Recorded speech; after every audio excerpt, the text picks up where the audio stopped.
এখনকার বিষয় অ্যালোপেশিয়া, মানে মাথার চুল ওঠা এবং টাক রোগ।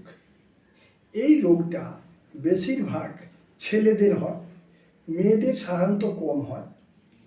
এই অসুখটা কেন হয়? যারা খুব মানসিক দুশ্চিন্তা করে, সঠিক টাইমে খাওয়া দাওয়া করে না এবং জাঙ্ক ফুড যারা বেশি খায়, যাদের অ্যাসিড গ্যাস হয়, যাদের লিভার প্রবলেম থাকে, যারা রাত জেগে অত্যধিক পড়াশোনা করে, তাদের এই অসুখটা হয়ে থাকে। এই অসুখ হলে স্বাভাবিক জীবনযাত্রাতে আনন্দ কমে যায়।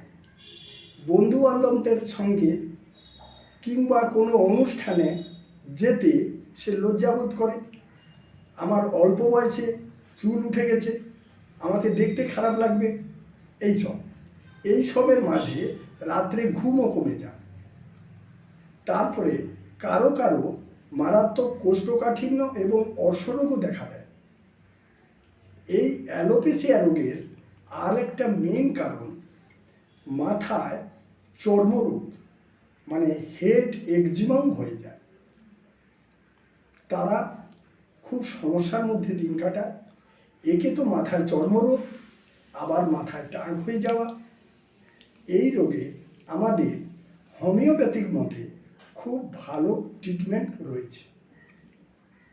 আমি doctor Arup Singhatal, contact number 9733826474। নমস্কার।